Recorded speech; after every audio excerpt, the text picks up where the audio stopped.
Welcome, everyone, to our author talk with Rachel Harrison. This summer, we are doing a very passive kind of promotion of the horror genre with a spooky summer scares reading program. And Rachel's here to help us kick it off as a writer of the genre. So we just had a few questions that we wanted to get going. And for those, we have a little introduction here for Rachel, that she's the national bestselling author of Black Sheep, Such Sharp Teeth, Cackle, and The Return, which was nominated for a Bram Stoker Award for Superior Achievement in a First Novel. I'm sorry. The moment I put it down. I think that's great for a first novel. Her short fiction has appeared in Guernica, hopefully I said that right, Electric Literature's recommended reading, and as an Audible original, and in her debut story collection, Bad Dolls. She lives in Western New York with her husband and her cat, Overlord. So, all right, so the first question I'm dying to know is, what got you interested in writing in the horror genre and writing in general? Like, is there any particular influence, any writer, any book, or anything? So I've always written.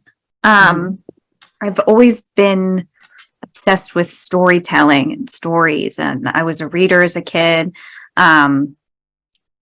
And I describe my relationship with horror in general as like I have like a rom-com relationship with horror, where like when we were younger, we didn't like each other. But then we grew up and found each other again. It's like, it was you all along. Like because I'm very easily frightened. And so as a kid, anything that scared me, I would get like kind of obsessive over it. And very, like, if something scared me, it would like up all night under the covers, like could not think of anything else. So I always thought like I couldn't handle horror. And then when I was in college, I had a sweet mate who was very into it, and would basically force us to watch scary movies. And it was a little easier when you're in like a dorm room with a bunch of girls to like not be scared at night. So I started watching more horror. And then my sophomore year, I was a screenwriting major, and I was in a screenwriting club, and there was a contest, a horror screenplay contest. And so I entered the contest because I wanted to participate. And I really started studying the genre, movies, books, and I realized that the reason I react so strongly to it was like powerful, and like I was like, oh, I actually love this. It's making me feel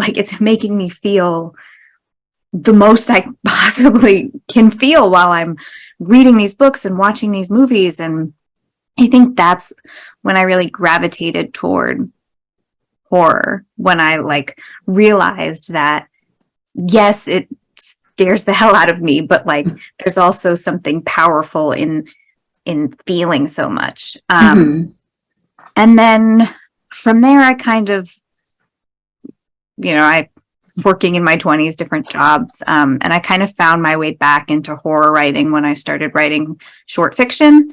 So I wrote a couple of short horror stories, and then I wrote my first novel. And something great about horror, it's kind of like cheating, because there's so much conflict in horror. So it's like, for me, I find it easier to write horror because the stakes are so high, because like they're life or death.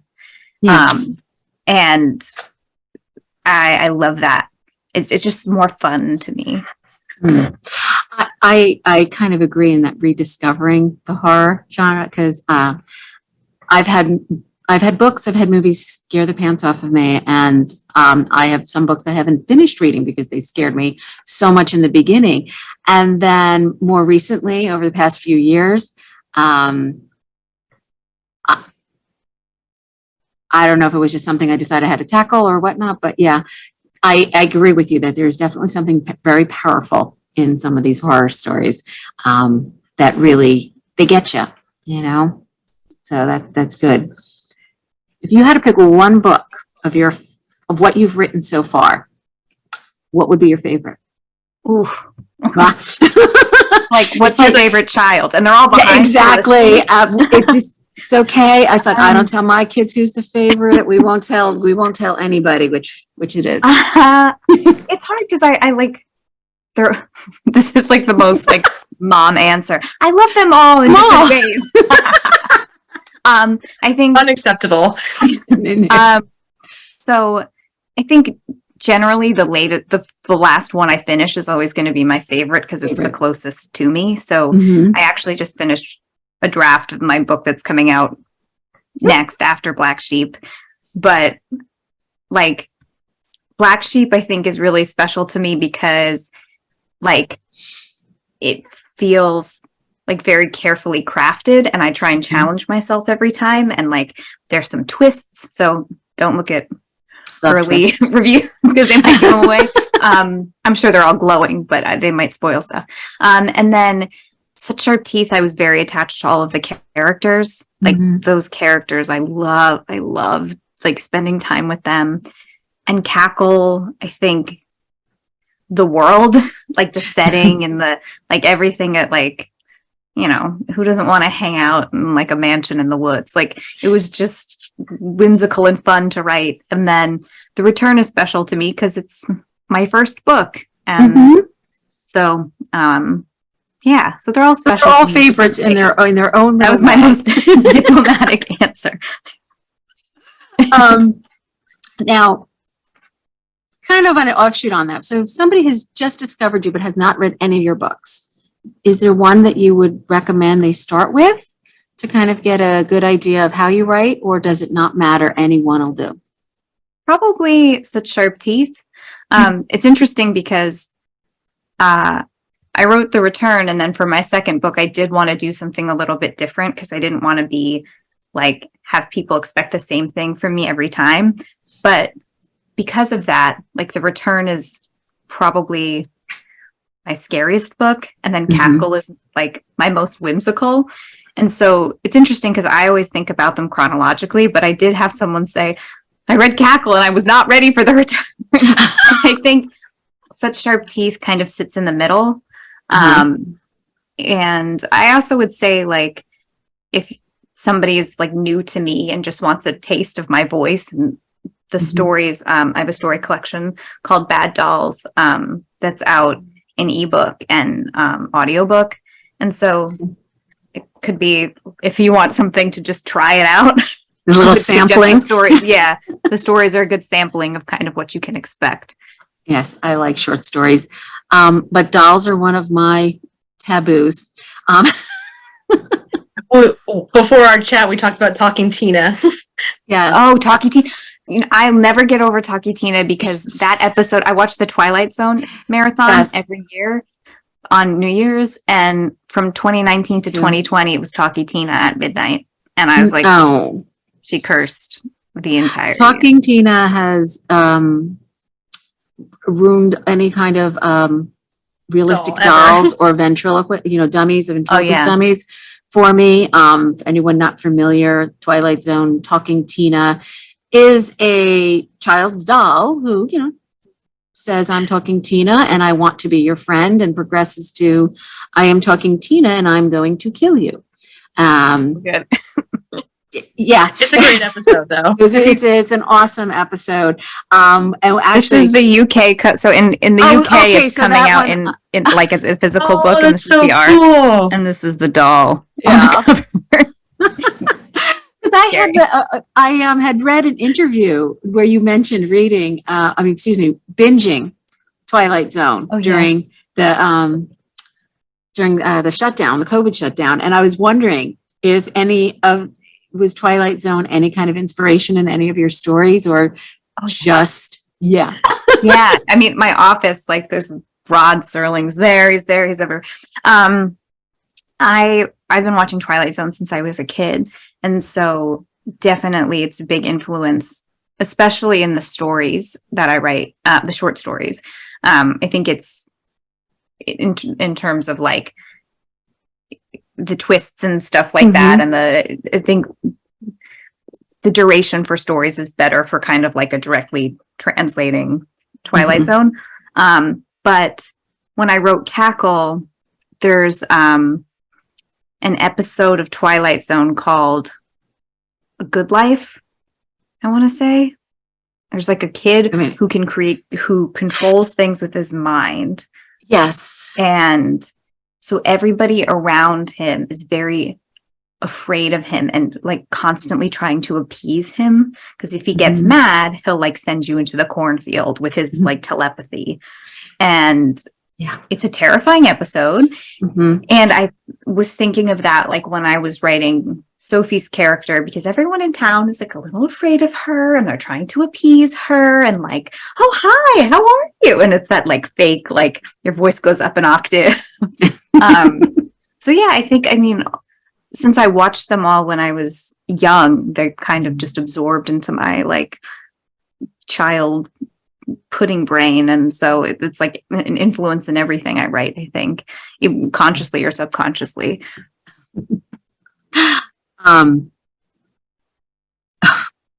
So one of the things we've noticed, most of your protagonists are female and most of your antagonists are supernatural creatures.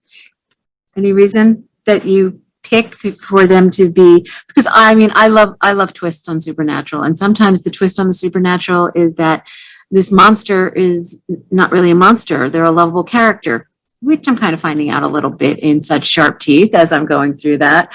But it just seems that the supernatural elements are the power they're up against. So I think I kind of, I guess it's like the write what you know thing. I don't know if that really applies, but I just like, I write to figure things out about myself and my own life and my own experiences. So a lot of my characters are kind of like parts of me. And it's like I just pluck out parts of my own personality or who I could have been or who I used to be, and I explore them. And then I'm trying to like work something out through my book. Like with The Return, I was struggling in my friendships, and that's what I was working out in. Cackle, I was figuring out, like, I was unpacking a lot of what it means to be a woman in terms of like people pleasing and trying to appease other people and looking for happiness in people outside of myself or validation in people outside myself. In such sharp teeth, it was me figuring out some trauma and just what it is to exist in a body. Black Sheep is more family issues.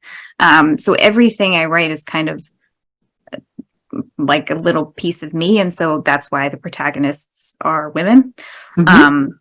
And the supernatural is like, if I wanted to explore my issues just outright, I would like do it in therapy. Like that's not as fun. And so it's kind of, writing is also like a creative outlet for me. And so like, I'd rather explore these things with monsters and not just straight as they are, because that's just my life. That's like, I'm trying to get away from that when I write. So it's like part catharsis and part like, how can I figure this thing out? Motivate myself to figure this thing out. And usually I'm like, well, if I'm just thinking about like looking for validation in other people, I might avoid that subject matter. But if there's some witches in the woods, like, then I want to go into the woods and figure this out. I haven't I get to the end of my books and I'm no smarter or wiser for having had these ruminations, but they're basically like big thought experiments. And speaking of those supernatural antagonists, I mentioned to you earlier about how I was very happy to see a werewolf, because we don't see werewolves much. We do see the plethora of vampires. Think you might have a vampire story coming anywhere? Yeah. Yeah. That's the next one. That's 2025. No, 2024. I don't know. Somewhere down the line. We were right. We'll get around to it that way. Now this was something I had never before heard of, cozy horror books, which is kind of like they're scary stories, pretty low on grim, bleak, gory factors, but they still have that, are usually in the darker stories of the genre. And they've mentioned that Cackle is a perfect first book for those being introduced to the horror genre because it falls into that cozy feel. Do you agree?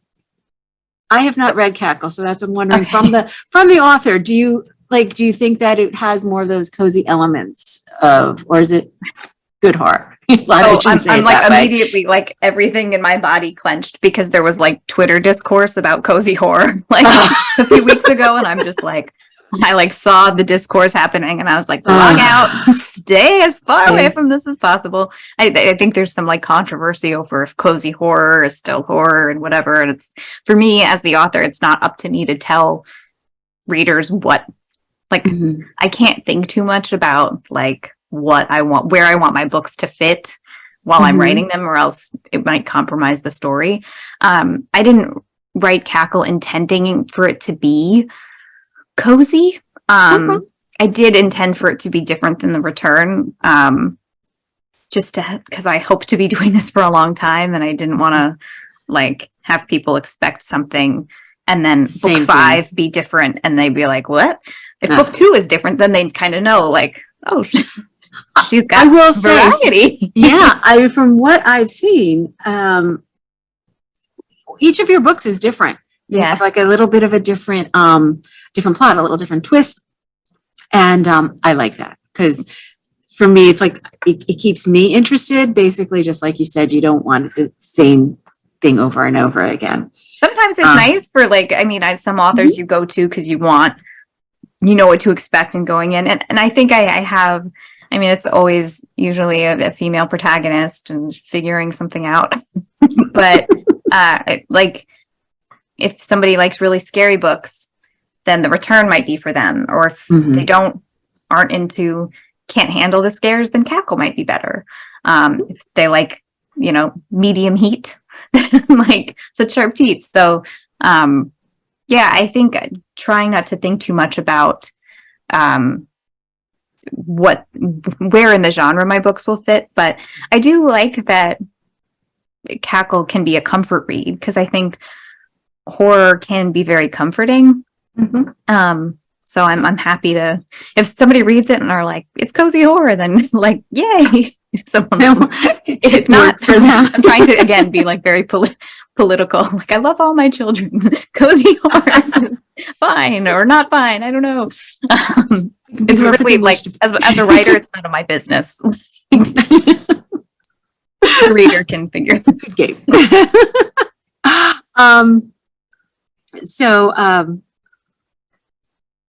Not many horror writers are women, or don't get as much recognition, I would say. I mean, we noticed that in the library when I put out a display of our summer scare reads. Most of the authors were men. There are a few women in there. So I do like to see women writing horror. Do you have any favorite horror writers that maybe are women? Yeah, I think there's a lot of us. I think, again, like in terms of like the profile, I think most people, you're like, I write horror, they're like Stephen King. There's a lot of us, and I think there's a lot of new and exciting voices in the genre, and it's like, I could rave forever about how exciting it is. But I want to shout out Alexis Henderson, who wrote The Year of the Witching and House of Hunger. House of Hunger, yeah. Is young and brilliant, and I'm like so excited because she's just at the beginning of her career, and she's just like, I don't know how she's already as brilliant as she is, but she's very, very special. I just read a book called Maeve Fly by C.J. Lead. It's her debut novel. If you are into more extreme horror, like and gritty, like, I am so obsessed with this book. It's about a young woman who lives in LA and works as a Disney princess. It's not, they don't use Disney in the book because probably Copyright. legal would not have fun You with get that. sued. But she also is, has some more violent tendencies, but it's also like very LA and Hollywood, and like, it's just a great book. I'm really excited to see what CJ does next. And there's Catriona Ward, who wrote Last House on Needless Street and Sundial, and Looking for Glass Sound is coming out. Alma Katsu, if you like historical horror, she wrote The Hunger, about and The Fervor, she does, and The Deep, the Titanic, if that's the hot topic. Yeah, I could go on forever. I could just look over my shoulder and list tons of women writing horror. I get very excited about it, if you can't tell. But yeah, there's like a lot of really amazing, if like anyone's looking for women writing horror, there's no shortage. So We'll have to get more of it in here. in the library. In the library, yes, we do. And we had two people who agreed with you. Definitely, Rowan loved Mayfly, and Naomi thought Looking Glass Sound was incredible. And they're both, I just met them both, and they're like the loveliest. So I always like that. Like when someone tells me they meet a celebrity, I'm always like, were they nice? So I always add that in. Yeah, because it's terrible when you meet a celebrity and then you hear they're like, mean. oh, okay. That's nice. Do you have any advice for any new or aspiring authors, whether it be as a horror writer or just in general? I think it's a lot of just, usually I tell people perseverance and just loving it, like finding enjoyment in it, because it can be brutal when you try and pursue it as a path and try and get published. Sometimes publishing can take some of the joy out of the process. You get rejected and you get bad news and whatever. So I think just like keeping, and even when you get good news, like I think you have to keep all of the publishing part separate from the actual act of writing. And like make sure you protect your joy around it. And then if you can find community and connect with people on social media, it took me a while. I was, even after The Return came out, to like be brave enough to like reach out to other writers and like meet other people. But I think it's really important you can join writing groups. If you're a horror writer, joining the HWA, there's a mentorship program. So you can get a mentor, and I think just trying to meet people. And it's hard for me to say this because will have such anxiety before like DMing people, but like reach out to people, like reach out to your favorite writers and, ask for advice. And if they get back to you, awesome. If they don't, whatever, like it can't hurt to try. And to reach out to other people you see who are writing and try and find your community, because that helps a lot. Sounds like me when I message you on Instagram being like, will you come here? Yes. We took It's always a chance. because I'm always like, when anybody messages me, I'm like, I'm so happy. And then I go to message somebody else and I'm just like sweating, like they're never going to respond. I don't know why. I was just like, I'll just be over here if she doesn't respond to me. Well, she got back to us very quickly. So fast. Great. So great. We were shocked. I was just like, Christine. We put Rachel in the nice category. Oh, absolutely. We were thrilled. We have the ones who still waiting. Haven't heard back yet. So your cat overlord. Yes. Before we all began, we had a little discussion about our domineering pets. What breed is it? Someone wants to know. She's just like loafing at my feet. Sometimes when I'm on these calls, she's like, excuse me, and she'll come up, but she's being very well behaved. She's like, what'd you call me? What'd you call me? Is she any particular breed, or She's a calico cat. Calico. Oh, Nice. okay. Yes. All right. For those who are, myself, I'm anxiously awaiting Black Sheep because it comes out for my birthday. I'm so happy.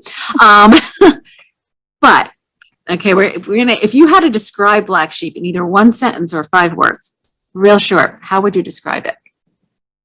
Ooh, that is tough because I haven't like started to prepare for my Black Sheep media tour yet. So I'm a little bit green. Let me think.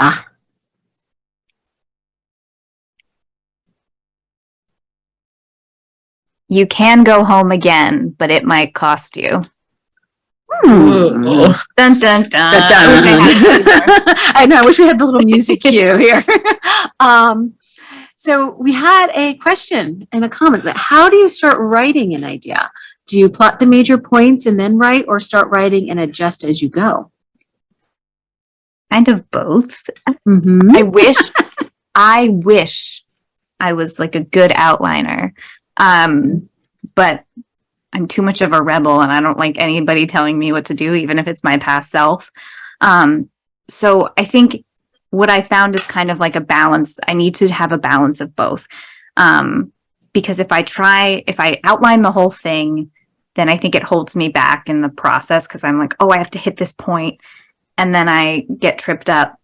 But if I don't have any roadmap of where I'm going, I've gotten like halfway into several novels and been like, this isn't going anywhere, and had to like scrap it or start over. So I think what I've done for the past few is kind of have an idea of generally where I'm going, a few plot points, character arcs, things like that, and then find my character voice, because I can have an awesome idea, but if I don't find the right protagonist to tell that story, then I think it'll deflate.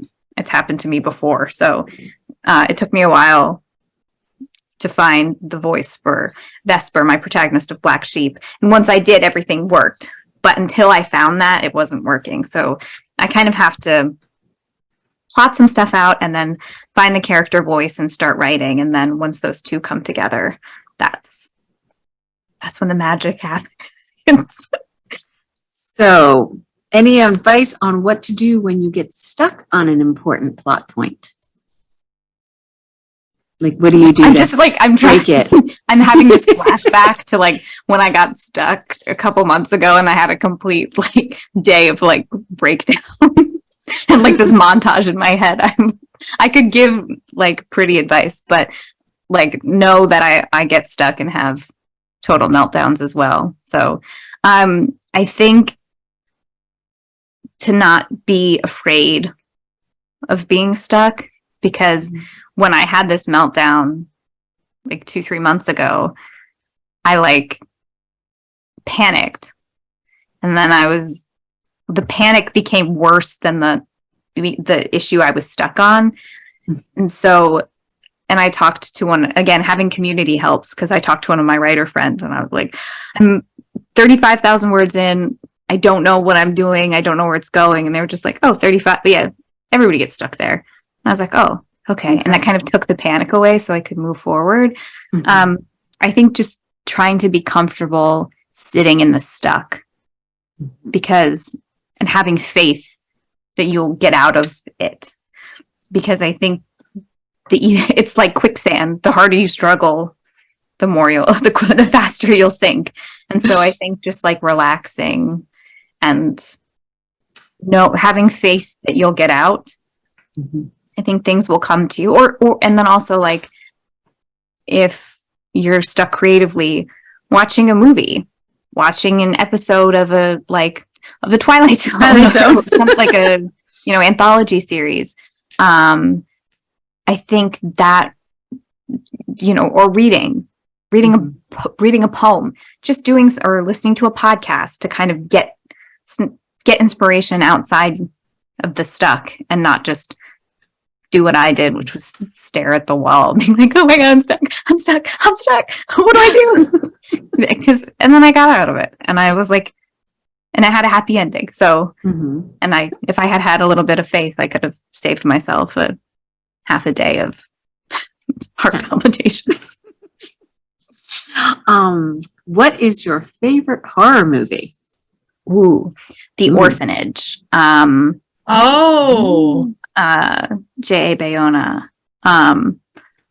It is terrifying, and it's it was one of the horrifying. movies I mentioned. My college roommate would force us to watch horror movies. This was one of the ones she forced me to watch. I'm And so sorry. it's so scary, but it's so beautiful. And I think that was, again, it's very important to me because what's scary in that movie, the point of the movie is not to scare you, it's to tell a beautiful story. Mm-hmm. And I think that kind of unlocked something in me, and kind of revealed the genre to me a little bit more. When you're writing, do you have a word count that you aim for daily?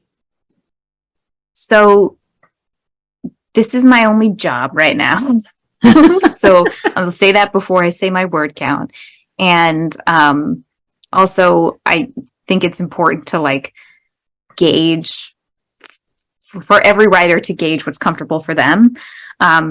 But depending if I usually shoot, depending if I have a deadline, the most I'll go is 3,000 a day, but I try and stay under that. But sometimes I don't, like at this point, it's my job. So it's all I'm doing. And like, I essentially, it's basically like you have a work project. Like, I don't want to get fired. So that's kind of my motivation. So that if it sounds like a lot, that's why. So I think I get a little, everybody's writing process is different. And I try to make sure that anybody who is a writer or who aspires to write or interested in writing, like, can figure it out on their own, because what's comfortable for me, like, might not be comfortable for somebody else. So now, so we also had a question about how did you balance writing when you had a day job? yeah, I would get up at 4:30 in the morning. Wow. So yeah, and then write at night too. So I would get up at 4:30, write, leave for work, and then come home. And then if I had time at night, usually like 8 to 9, I would write. It's just really about making time, which is painful and sucky. So, but that's the truth.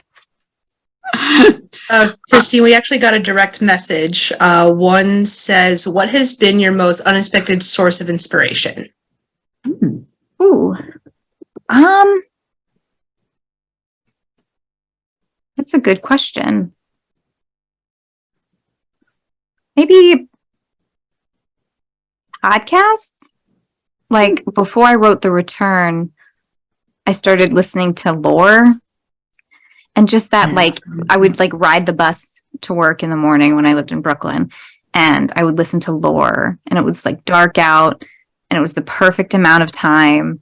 And it just like kind of set me in a creative mood. So I don't know if I like just listening to creepy stories in the morning, but they're creepy, but it's not like, it's like morning appropriate creepy. It's not like you're waking up and it's not like I can't start my day unsettling. Yeah. Like, just like riding the bus in the dark in the winter, listening to lore was like a really magical time. And then that's when I started writing The Return. But I really like listening to podcasts. People tell their stories and things like that.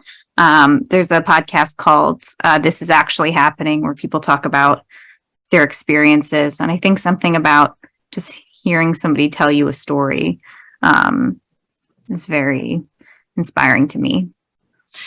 Okay. So I got 2 more questions here, and then we are going to have a little reading of Black Sheep. Okay, so any insight, inspiration, inspo you can share on what inspires Black Sheep? It's such a hard one to describe, so whenever people ask me what it's about, I just tell people it's like Midsommar movie with Florence Pugh, thank you, but more horror classic. I love Midsommar. That's another one of my favorites. It's a great movie. Black Sheep is hard to describe also because there's a bit like spoileries. So I try and keep it brief. But what inspired me, I think I had a concept in mind.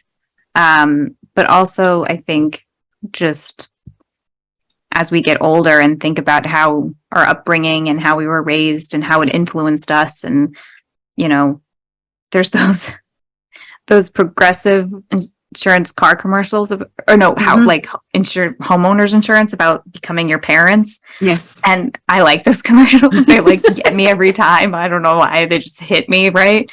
But also I think like they're scary because like I'm like, oh my gosh, am I going to turn into my dad yelling at people to close the garage door? Like, I think there's this like time in your life, like I'm 33, where it's like, okay, now I'm understanding my parents, and that terrifies me, and like how much of me is me and how much of me was formed by my environment and the people around me and my family.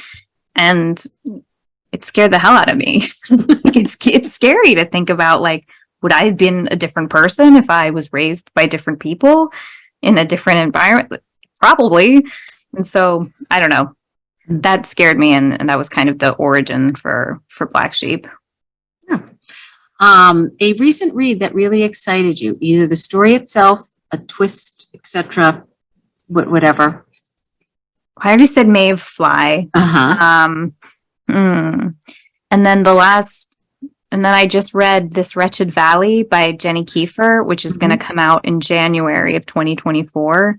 That was a really cool one. It's inspired by the Dyatlov Pass incident, but it's about a group of like college students who go camping in the woods for like a climb trip, and things go awry. That was a good one too. So I would keep your eyes open for that. I just read a nonfiction story about that. It's wild. Yeah. Oh, can you repeat that second title? Oh, This Wretched Valley by Jenny Kiefer. Okay. And then Naomi mentioned, I was never a horror fan until I read a horror written by a woman, Cackle. Your female characters are some of my all-time favorite characters. They are so well-rounded, funny, messy, and strong. Does anyone in your personal life inspire these characters, or can you share your process with crafting your main characters? So I definitely think they're inspired by friends, you know, and then it's weird to be like me, because you just feel like they're awesome. But I think a lot of them, the messy parts, are inspired by my messy parts and figuring things out. And then, yeah, I don't know. It's kind of strange in terms of like, I think of my process really is I come up with a concept, and then again, who's the right person to tell this story? And sometimes it takes me a while, but I write first person. So it's kind of like getting into character. And so, but like once I kind of find the groove of that character, like, how do they talk? Do they curse? Like, are they passive aggressive, or are they in your face? Like, once I kind of answer these questions about them, and usually it caters to the story. So like for Such Sharp Teeth, Rory, I wanted a character to be strong, because if she was more vulnerable and insecure like Annie, the werewolf transition wouldn't have worked as well, because being a werewolf is what challenged her like her confidence and her self-assuredness. So I had to have her here and take her here. And for Annie, I needed somebody to start here and come here. So Annie had to start off timid and self-deprecating so she could rise to becoming who she was going to be. So I think it's finding the voice, but also it has to cater to the story I'm telling. The character needs to, and the story need to fit together. So now we have a few moments. Rachel's going to read to us a little bit of Black Sheep so we can kind of get ready for it coming out. If you have any other questions that you want to throw in the chat while she's reading, we'll see if we have time to get to them. after. Okay. Okay. So I'm just going to read from the beginning. As I stood singing the birthday song for the 5th time that evening, I realized I was wrong for not believing in hell. Hell was the birthday song. Hell was Shorty's. Hell was the green polo shirt, the khakis, the whole stupid fucking uniform. Hell was my life. And the happy Shorty's happy birthday to you. Hey! I clapped and I thought, this must be it. This must be the summit of loathing.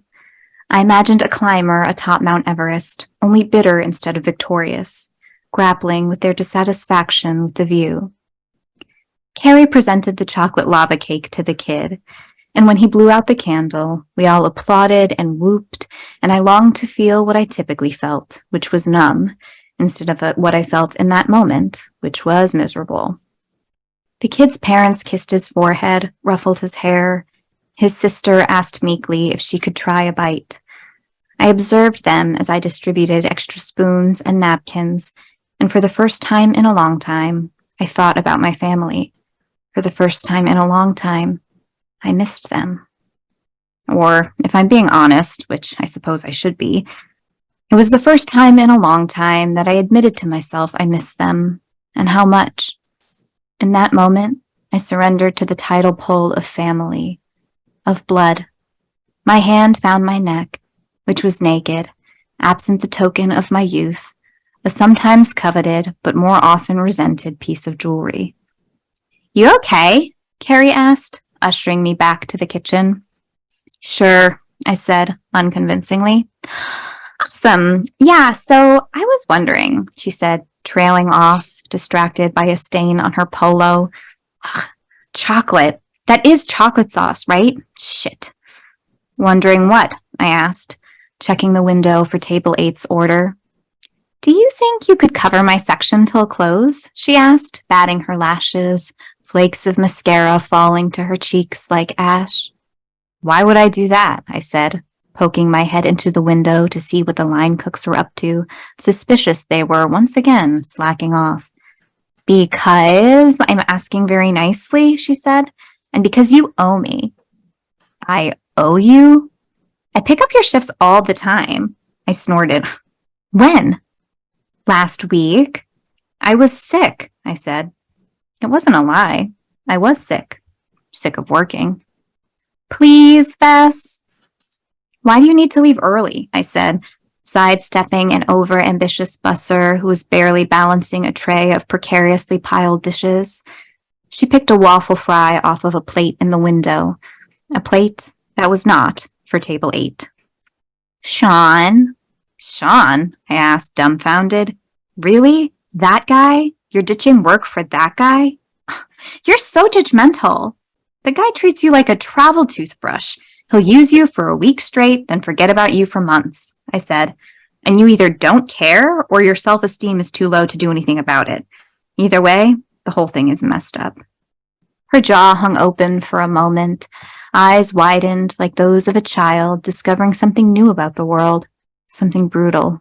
Your burger was a cow. Moo. I knew this look. I'd offended her with my honesty. But the truth was the truth, and she needed to hear it from someone. Might as well have been me. She crossed her arms over her chest.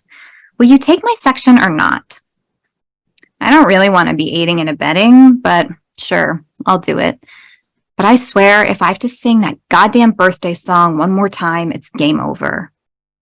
Thanks, she said, turning on her heel.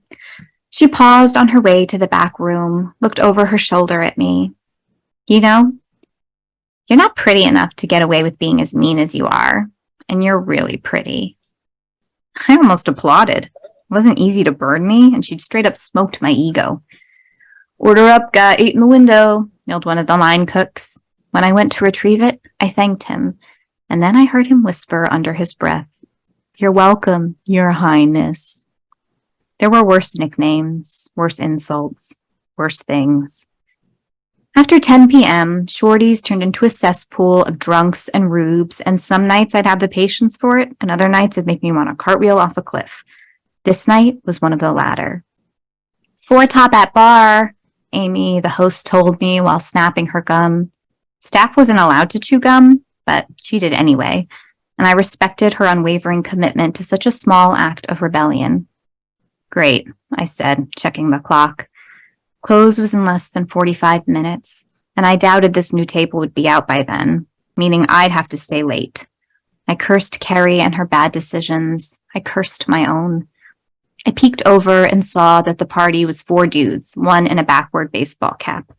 If I smiled, feigned effervescence, maybe I'd improve my chances of a solid tip, but I doubted it.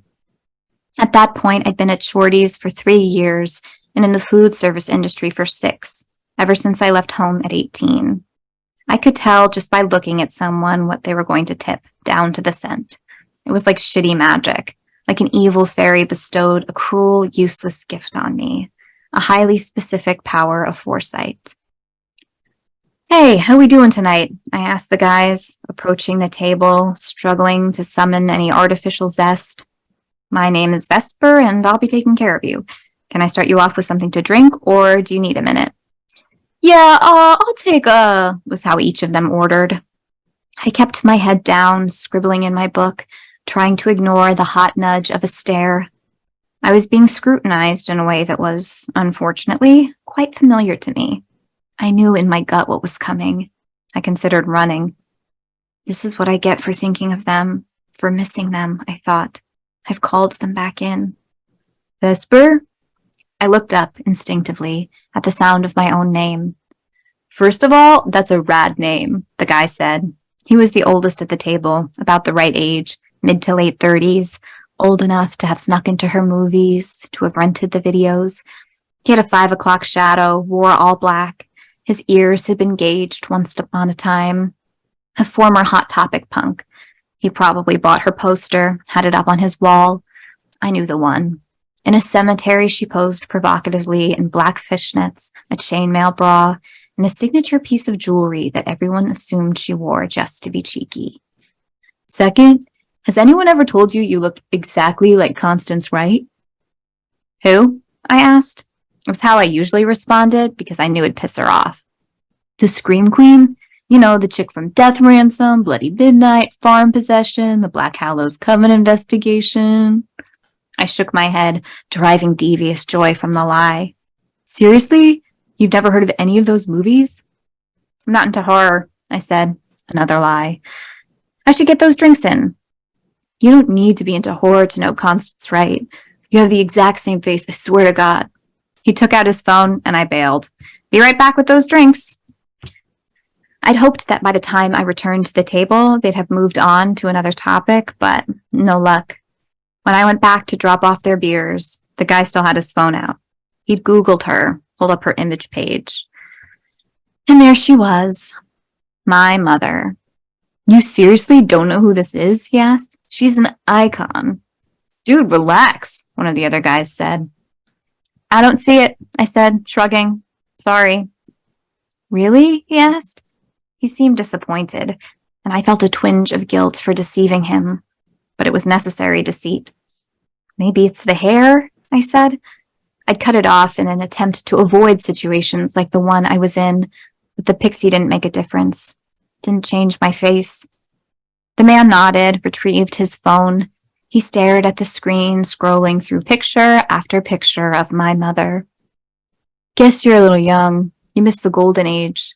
Get high, go see the latest slasher, get scared shitless.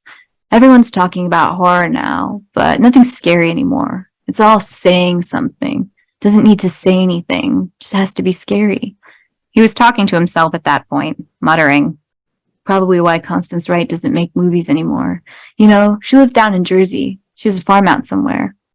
Oh, wow.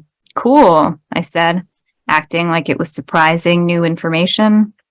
I hadn't inherited Constance's acting talents. Are we ready to order some food, or are we good with the drinks? And I'll stop there. Thank you so much. Very good. Looking forward to that. So, Jersey horror novel. I love Jersey horror novels. Yeah. Gotta rep the state, you know? Yeah. I wonder why. Naomi said she already read Black Sheep, but now I will be rereading on audiobook. Very good. Rowan says, sounds great. Thanks for the reading. Thank you. So, and unless anybody has any questions, we all thank you for coming. Megan is so excited to read it. I feel like it. So we thank everyone for coming. We hope you Yeah, enjoyed. Thank you.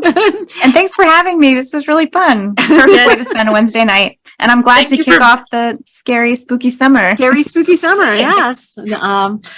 Oh, wait, we have a lot of thank yous coming in for you thank you. here. Thank you so much. Thank you. This was wonderful. Lots of hearts and things sent your way. Yes, everyone was very, very happy. Thank you. Thank So you. yes, once again, thank you so much. Rachel, thank you for being so sweet. And if you ever decide to be a screenplay and put one of yours, I have a recommendation. Oh, let me know. I would love to see it on the screen. They're doing a lot of books to shows adaptations nowadays. I would love it. Yeah. I would love it. We'll have to pitch it. We'll have to pitch that. Oh, and thank you from Northern California.